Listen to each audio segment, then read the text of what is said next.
ارشاد فرمایا، یہ حکیم الامت مجدد ملت حضرت مولانا شاہ اشرف علی تھانوی صاحب رحمۃ اللہ علیہ کا ملفوظ ہے۔ ارشاد فرمایا کہ تلاوت قرآن اور کثرت نوافل سب سے افضل عبادت ہے اور یہ مقاصد ہیں۔ انہی ایک جملہ پہلا ہی گیا تھا، دل چاہتا ہے دوبارہ پڑھوں اس کو۔ ہاں، حق سبحانہ و تعالی نے اپنی کتاب اتاری جو مجموعہ قصص اور حکایت کا اور احکام کا جامع تمام بھلائیوں کا، قطع نظر تمام خوبیوں سے محض کلام اللہ ہی ہونا اس کا مقتضا ہے۔ اس کا مقتضا اس امر کا ہے کہ ہم جیسے ناچیز بندوں کی اس تک رسائی بھی نہ ہوتی۔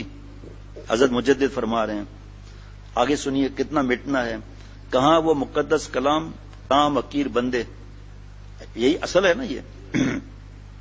دنیا کے ذرا ذرا سے بادشاہوں کے دربار کی حاضری کے لیے لوگ عمریں گزار دیتے ہیں، تب کہیں سلام اور کلام کا موقع ملتا ہے۔ کلام الہی اگر کچھ بھی نہیں تو 200-400 برس کی محنتوں کے بعد تو نصیب ہونا چاہیے، مگر نہیں۔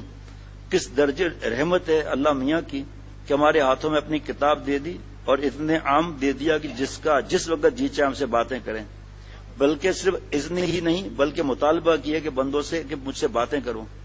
اب ہم بندے اپنی ذلت اور احکم الحاکمین کی عزت کو پیش نظر کر کے دیکھیں کہ یہ باتیں کرنے کی فرمائش کیا چیز ہے۔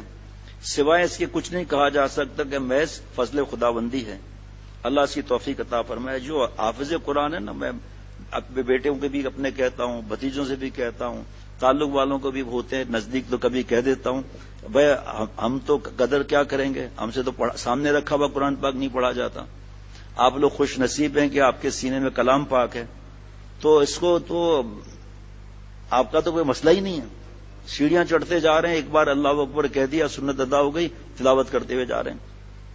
حضرت مجدد رحمۃ اللہ علیہ فرماتے ہیں،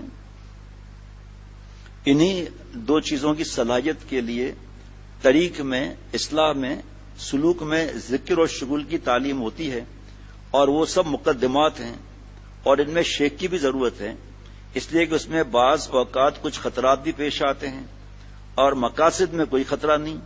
پھر یہ دونوں ذکر اللہ بھی پر بھی مشتمل ہیں، تلاوت اور کثر نوافل، ان دونوں کی بھی روح اعظم ذکری ہے، وہ خود ان میں مضمر ہے۔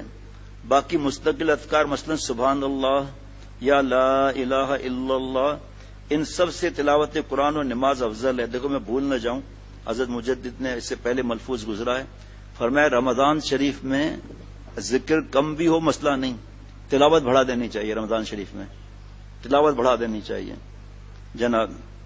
نماز اور قرآن کی آج کل اکثر مشائخ کے دل میں وقت اور عظمت نہیں، تمام زور ذکر پر دیا جاتا ہے، حالانکہ ان میں ایک اور لطیف فرق بھی ہے، وہ یہ کہ جب کوئی زیادہ ذکر کرتا ہے اس میں عجب پیدا ہو جاتا ہے، اور نماز اور تلاوت قرآن سے عجب کم پیدا ہوتا ہے۔ اس کا اصلی سبب یہ ہے کہ اکثر عوام ذکر کو خواص کا فعل سمجھتے ہیں اور نماز اور تلاوت قرآن کو عوام کا فعل سمجھتے ہیں، یہ ان کی غلطی ہے۔ تھوڑی سی دیر بیٹھ کر ذکر کر لیا، لا الہ الا اللہ، درمیان میں محمد الرسول اللہ صلی اللہ علیہ وسلم اور اللہ جل جلالہ، بس خواص میں داخل ہو گئے، 2-4 تسبیح پڑھ لی، خواص میں داخل ہو گئے۔ ایک صاحب کے سوال کے جواب میں فرمایا کہ ایسی حالت میں ذکر و شغل چھوڑ دینا چاہیے، ملتوی کر دینا چاہیے، مگر یہ سب امور شیخ کی تجویز پر موقوف ہیں کہ کس وقت کیا مناسب ہے، چنانچہ بعض اوقات وہ مشورہ دے گا کہ خاص حیثیت سے بیٹھ کر ذکر نہ کیا جاوے، چلتے پھرتے پڑھ لیا کرو، کیونکہ اس طور سے کوئی تم کو ذاکر نہ سمجھے گا۔ جیسے یہاں نہیں لکھا ہوا، یہاں یہ لکھا ہوا ہے، یہ گردن جھکا کر بیٹھنا اکیلے، ایک تو تربیت ہو رہی ہے، ادھر ادھر گردن ہلانا، اس سے لوگ ذاکر سمجھتے ہیں۔ اور فرمایا شیخ کا ریا مرید کے اخلاص سے افضل ہے، وہ جو ریا ہے اس کا تربیت کے لیے ہے۔ غرض یہ کہ ہر حالت میں شیخ کامل کی ضرورت ہے، اپنے کو شیخ کے سپرد کر دینے کے بعد مطمئن ہو جانا چاہیے